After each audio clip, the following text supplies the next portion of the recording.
Bonjour et bienvenue dans ce nouvel épisode des Tech Days Online. Aujourd'hui, on va parler déploiement de Windows. Alors vous allez me dire, pourquoi est-ce qu'on parle déploiement de Windows alors que depuis Windows Vista, les outils et les méthodes de déploiement n'ont pas vraiment évolué? Ou vous venez de finir votre déploiement Windows 7, vous n'avez pas vraiment envie de revivre ça, mais vous avez quand même envie d'aller à Windows 10. Rassurez-vous, avec Windows 10, on va rentrer dans une nouvelle ère de Windows. Vous allez découvrir avec nous comment est-ce qu'avec de nouveaux outils et de nouvelles méthodes de déploiement, vous allez pouvoir vous faciliter la vie et déployer Windows 10.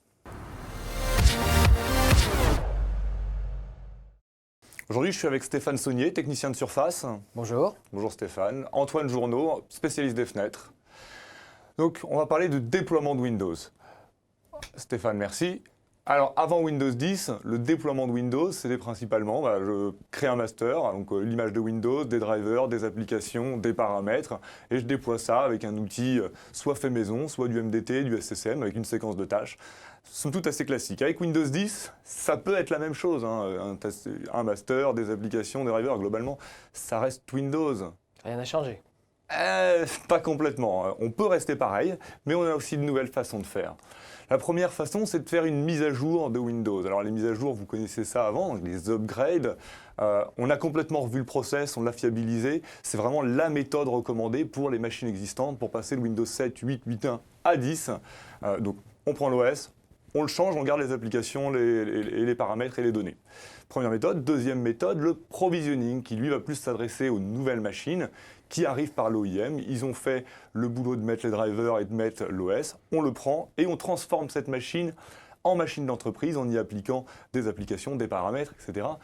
Tout ce que vous faisiez avant, simplifié, il n'y a plus la gestion des drivers, il n'y a plus la gestion de l'OS. C'est magnifique.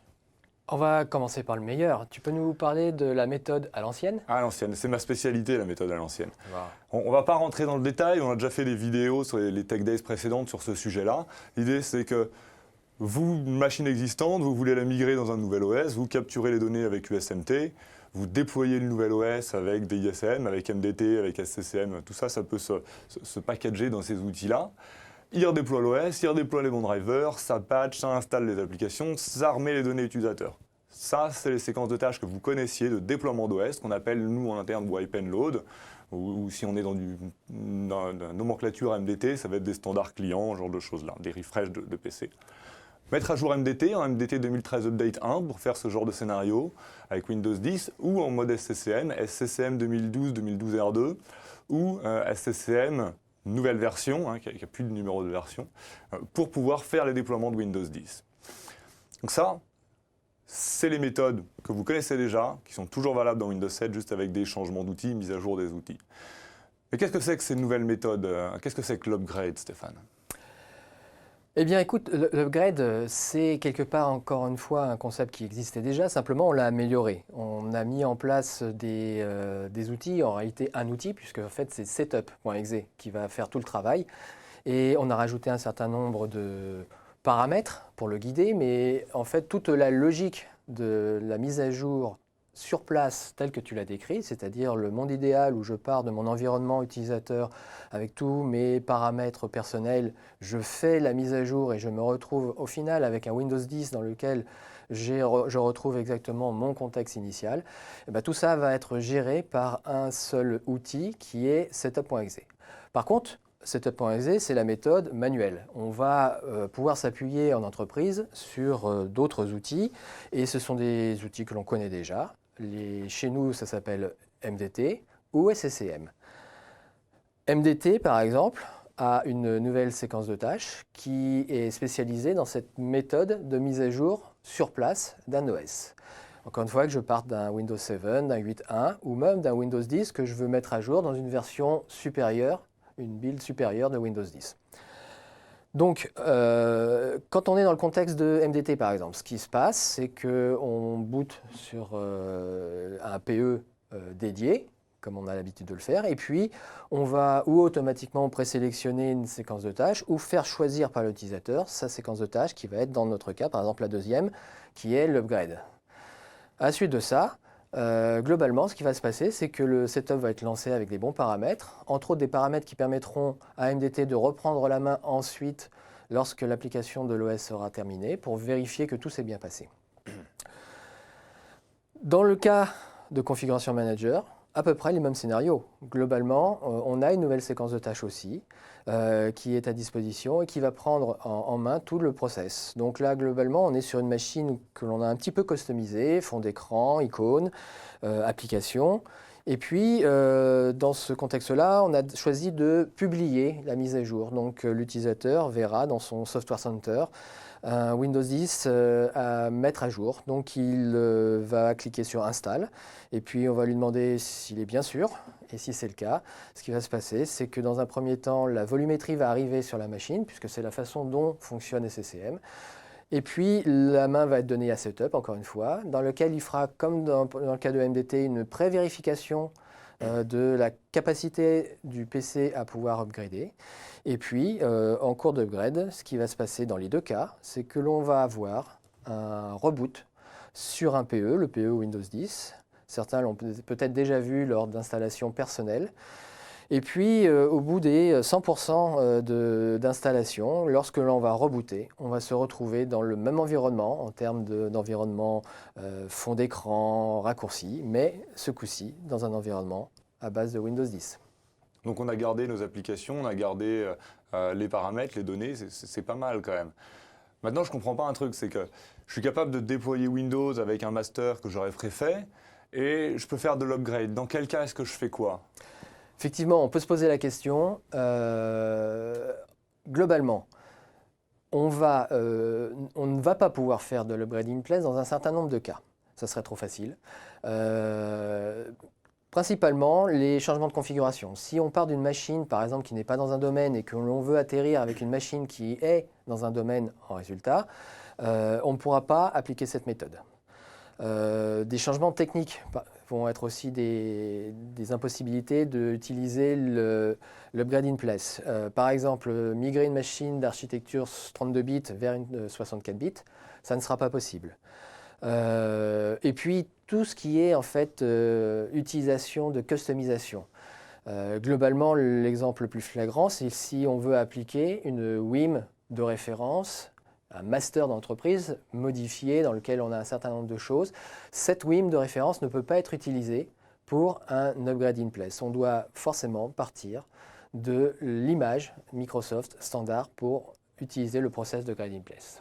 D'accord, donc une façon simple de reprendre ça, c'est de dire j'ai mon PC avec sa configuration, avec ses applications, et c'est juste l'OS que je vais changer, mais je garde tout le PC, je garde toutes les données, toutes les applications, c'est ça ? Exactement. On part d'un état connu et on ajoute quelque chose de connu qui va monter la version dans un environnement Windows 10. Alors, moi, je serais plus intéressé maintenant par la dernière méthode. Tu peux nous en parler ? Tu veux parler du provisioning ? Tout à fait. Ok, alors le provisioning, c'est assez simple. Comme je vous ai dit tout à l'heure, l'idée c'est de dire, il y a des gens, leur travail, c'est de déployer Windows avec des drivers sur une machine. Ça s'appelle, les constructeurs, c'est les OEM. Ils vous livrent une machine Windows 10 Pro avec les bons drivers, avec l'OS qui est installé dessus, qui est stable, et ils sont faits pour ça. C'est leur travail, ils le font bien. L'idée, c'est de pouvoir utiliser cette machine et cette configuration dans mon monde d'entreprise. Donc ça, c'est quelque chose que je vais pouvoir faire avec le provisioning.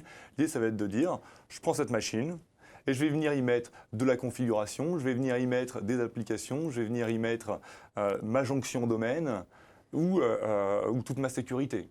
Et ça, via un package qui va être créé via un outil qui s'appelle Windows Image Configuration Designer, qui est un nouvel outil de l'ADK, dans lequel je vais pouvoir mettre tous mes settings et les appliquer. En fait, ça va me faire un gros fichier, et les appliquer sur une machine que je viens d'avoir pour pouvoir la transformer en machine d'entreprise.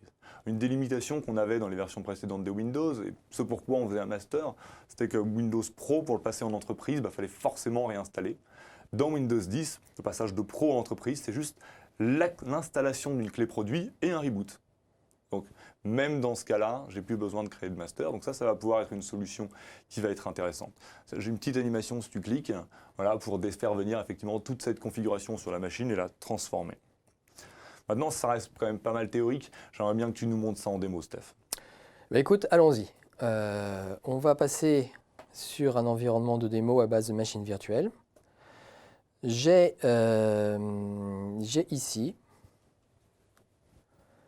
deux machines pour cette démonstration, un domaine contrôleur et un client de test. Donc on va se loguer sur chacune de ces machines. On va regarder d'abord le domaine contrôleur. Donc dans cet environnement WICD, on va précharger des projets. Donc ici j'ai préchargé un projet dans lequel, pour des raisons de simplicité et de déroulement de la démonstration, j'ai déjà des settings qui sont en place. Et tous ces settings, on peut les trouver ici dans des menus, des arbres dans lesquels on va aller piocher différents paramètres que l'on veut positionner. Et lorsque l'on ouvre un projet qui a déjà été fait, on a toujours la possibilité de regarder sur le côté ce qui a déjà été défini dans le package. Donc ici, concrètement, ce qu'on va faire pour notre petite démonstration, c'est de positionner un nom de machine qui commencera par WebBC et derrière un nombre aléatoire sur 5 caractères. Donc ça sera ma façon de renommer la machine lorsque je vais appliquer le paramétrage. On a ici une partie domaine name de défini et un nom de compte de défini. Ça va me permettre de rentrer en fait la machine avec un mot de passe à l'intérieur du domaine que j'ai choisi. Donc ici mdm.test. On va aussi jouer avec la version de Windows, comme tu as expliqué tout à l'heure. On part d'une machine qui pourra être une machine pro et on va l'upgrader pour qu'elle devienne une machine entreprise. Donc là, rassure-moi, la clé produit, c'est une clé publique KMS client. Oui, sinon je l'aurais tout à fait flouté. Ça ne sert à rien de la voler. Et dernier petit paramètre, ici, ça va être une des contraintes en fait, de dire qu'on n'autorise pas la localisation, le positionnement de la machine à ce que ce positionnement soit rendu public, visible des applications. D'accord, donc c'est un paramètre de sécurité qui vient rajouter en plus. D'accord. Tout à fait. On pourrait, ce n'est pas sur cette version-là, on pourrait tout aussi bien aussi rajouter des paramètres comme faire en sorte que la machine ne soit plus une machine CB, mais une machine CBB. Vous verrez sur d'autres vidéos ce que ça veut dire. Mais tous ces paramètres sont disponibles parmi la liste complète de ce qui est exposé ici au niveau de l'outil. Donc ensuite, comment on s'en sert? De manière très simple. On va exporter le package de provisioning ici. On va lui donner un nom. On va pouvoir jouer sur les versions quand on a plusieurs packages qui doivent s'appliquer. On va les surcharger. Exactement. On a aussi une notion de précédence où un OM, par exemple, aura une précédence supérieure. Un package de OM sera appliqué avant un package d'entreprise, par exemple, ce qui va permettre de savoir quel est, au final, pour un même paramètre, celui qui gagnera. Donc ça sera celui de l'entreprise. Et voilà. Ensuite, on a dans nos paramétrages un mot de passe qui a été positionné. Donc par défaut, j'ai l'encrypt package qui est sélectionné. Sinon, je peux donc ou le garder ou le retirer. Ce qui fait que derrière, il faut bien comprendre que le package qui va se générer est totalement agnostique en termes de façon de délivrer. Donc ensuite, il est tout à fait autonome. On va l'envoyer par mail et on pourra, ou alors sur une clé USB d'ailleurs, hein, et donc il peut tomber dans les mains de n'importe qui. La raison pour laquelle justement on veut s'assurer qu'il est bien chiffré éventuellement et signé pour qu'il n'ait pas été modifié.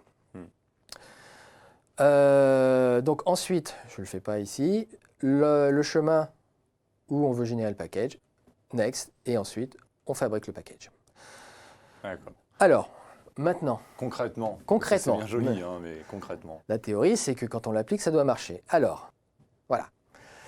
Donc ici, on est sur notre machine de test. Vous avez devant vous une machine qui est en Windows 10 Pro. On voit qu'elle a un nom standard desktop quelque chose, qu'elle est en workgroup, et donc globalement qu'elle est paramétrage de base d'une machine qui est déployée, entre autres la partie localisation est activée par défaut. Donc là, elle vient d'être déployée, effectivement. Donc là-dessus, on est dans un contexte standard de l'utilisateur qui vient de recevoir de son OEM sa machine. Ici, pour des questions aussi de rapidité de la démo, j'ai déjà recopié le package. C'est exactement le même que celui que j'ai créé sur mon DC et qui est partagé, par exemple, dans un share SMB. Je vais double-cliquer sur ce fichier d'extension PPKG. J'autorise. Et là, Windows va me rappeler ce qui va être fait comme modification à l'intérieur de ce package. Je vais ensuite, alors si je l'avais protégé par un chiffrement, j'aurais un mot de passe en fait pour pouvoir déchiffrer et accéder au package. Ensuite, je dis oui, je l'ajoute. Et là, les choses vont se dérouler de manière automatique et toute seule. Donc là, il va préparer et appliquer les changements que tu as fait dans ton package. Exactement. Donc on va à une petite barre de progression. Suivant les modifications que l'on a mis en place, il se peut que je n'ai pas besoin de rebooter la machine. Par exemple, simplement changer le paramètre de localisation ne nécessite pas un reboot de machine.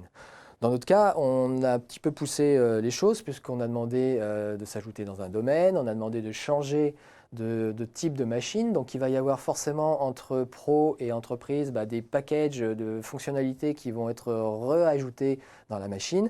Donc il y aura nécessité d'appliquer un reboot. C'est ce que l'on va voir normalement incessamment sous peu. D'accord. Alors là, pour la démo, on n'a pas ajouté, t'as pas ajouté, Stéphane, d'applications à installer, mais tu aurais très bien pu installer des applications Win32 classiques ou des applications universelles, c'est ça? Tout à fait. Ça fait partie des options disponibles. Ah, j'ai le signal du shutdown. Ok, donc ta machine a rebooté, Stéphane. Je vais me reloguer. Et attention, parce que là, j'ai l'impression que tu te logs en local, mais tu as un bouton Other User qui est arrivé. Hein. Oui, tout à fait. Ça Mais je peux en local en fait montrer la fin de la démonstration. Effectivement. Il n'y a pas de... Mais déjà, on voit effectivement qu'il y a eu un changement ici. Mot de passe. Quelle mémoire. Et tu as enlevé tes moufles ce matin. Eh oui. Et voilà. Ah. Déjà, il m'affiche bien qu'il a fait l'upgrade en version entreprise. Mais si je veux m'en assurer, je vais pouvoir aller sur Système. Et là, on a bien Windows 10 Enterprise qui est maintenant la version de ma machine. Au passage, si vous vous rappelez bien, le nommage, ma machine maintenant est en web BC avec tiret et un nombre aléatoire.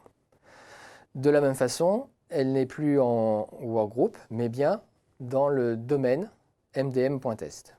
Ok, donc travail réussi pour l'instant. Pas mal. Dernier point, on va aller vérifier un des settings. C'était dans Privacy ici. Et là, si on va sur Location, on s'aperçoit que non seulement il est désactivé, mais il est en gris pour que l'utilisateur ne puisse pas l'utiliser. Pas mal. Donc travail réussi, Stéphane. Merci. De rien. Donc, on a réussi avec ce package de provisioning à transformer notre image de Windows Pro OEM en image d'entreprise avec des différents paramètres, on aurait pu avoir des applications, avec différentes choses comme ça. C'est un projet qui est intéressant, c'est une nouvelle méthode de déploiement qui est intéressante. Merci Stéphane pour ça. Donc durant cette session, on a vu comment déployer Windows 10. Alors vous ne serez pas perdus, le déploiement traditionnel wipe and load comme on l'appelle existe toujours et est toujours disponible avec les nouveaux outils, donc ADK de Windows 10, MDT 2013 Update 1, SCCM dans les dernières versions. Ça c'est toujours là. Mais vous avez vu qu'il y a des nouvelles méthodes de déployer déployer Windows 10. Pour les machines existantes, on recommande l'upgrade des machines. C'est comme ça que toutes les versions existantes de Windows 10, donc les plus de 200 millions d'installations de Windows 10, globalement, ont été faites dans le grand public et en entreprise. C'est vraiment la solution recommandée pour l'existant. Pour les nouvelles machines, par contre, on a un nouveau scénario qui existe, qui est le provisioning, qui va vous permettre de transformer la machine OEM en machine d'entreprise, avec un travail qui va être le plus limité possible ici et le plus simple pour vous, puisque ce package-là pourra être réutilisable sur n'importe quel type de hardware, n'importe quel type de machine, ou dans les dernières versions de Windows. Donc on espère que tout ça, ça va vous donner des idées, ça va vous donner envie de tester Windows 10 et de déployer Windows 10 de manière plus simple et de vous simplifier la vie dans votre organisation. Merci. Écoute Antoine, puisque tu es là, j'aimerais bien te montrer quelque chose. C'est un mail d'un de mes très bons clients. Il me dit qu'il a un problème de Windows. Regarde un petit peu ce qu'il m'envoie. Ah et donc, effectivement, sacré problème de fenêtre. Ouais. Qu'est-ce que tu lui conseillerais? Eh bien écoute, ce que je lui conseille dans ce genre de cas, c'est qu'il a deux problèmes. Il a une fenêtre cassée et en plus elle est old school. Donc je lui propose de faire un provisioning d'une nouvelle fenêtre complètement. Il sera un peu plus moderne, un peu plus dynamique sur une belle fenêtre blanche sans le petit croisillon là. Ok. pas mal. Bon, ben, je vais lui envoyer ça. Et puis, s'il a d'autres questions, je le renverrai vers toi. Pas de problème, tu me l'envoies. Ok, merci. Salut.